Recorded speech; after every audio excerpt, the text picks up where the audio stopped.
గుజరాత్లో గత 2 రోజులుగా కురుస్తున్న భారీ వర్షాలతో రాష్ట్రమంతా జలమయమైంది. వందలాది మంది ప్రజల్ని సురక్షిత ప్రాంతాలకు తరలించారు. నవ్సారి జిల్లాలో నదులు ఉప్పొంగి ప్రవహించడంతో వరద పోటెత్తుతోంది.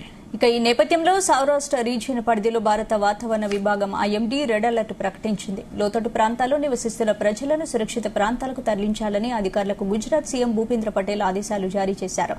భారీ వర్షాలతో వల్సాడ్, తాపీ, నవ్సారి, సూరత్, నర్మదా, పంచ్మహల్ జిల్లాలో జనజీవనం అస్తవ్యస్తమైంది.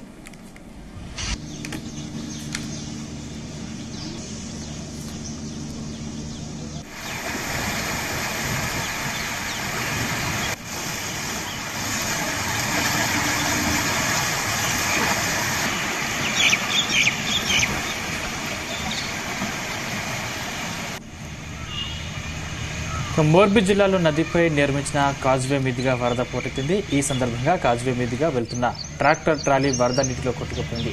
దీంతో అందులో ప్రయాణిస్తున్న 7 వ్యక్తులు ఆచూకీ కోసం ఎన్డీఆర్ఎఫ్ జవాన్లు గాలింపు చేపట్టారు. నిన్న 6 గంటల్లోపు గత 24 గంటల్లో నవ్సారి జిల్లా ఖేర్గాం తాలూకా పరిధిలో అత్యధికంగా 356 మిల్లీమీటర్ల వర్షపాతం రికార్డైంది. ఇక వడోదరాలోని పథాలో 270 మిల్లీమీటర్ల వర్షపాతం కురిసింది. నర్మదా, సౌరాష్ట్ర, రాజ్కోట్, తాపీ, మహిసాగర్, మోర్బీ, దాహోద్, వడోదర జిల్లాల్లో 100 మిల్లీమీటర్ల పైచిలకు వర్షపాతం నమోదైంది.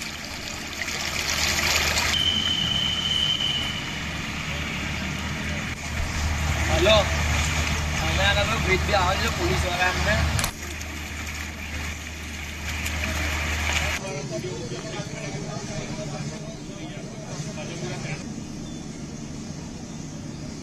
శ్రావణ మాసంలో పండుగల సందర్భంగా ప్రజలు భారీగా గుమ్మిగూడే అవకాశం ఉన్నందున అధికారులు అప్రమత్తంగా ఉండాలని రాష్ట్ర ప్రభుత్వ ప్రధాన కార్యదర్శి ఆదేశించారు.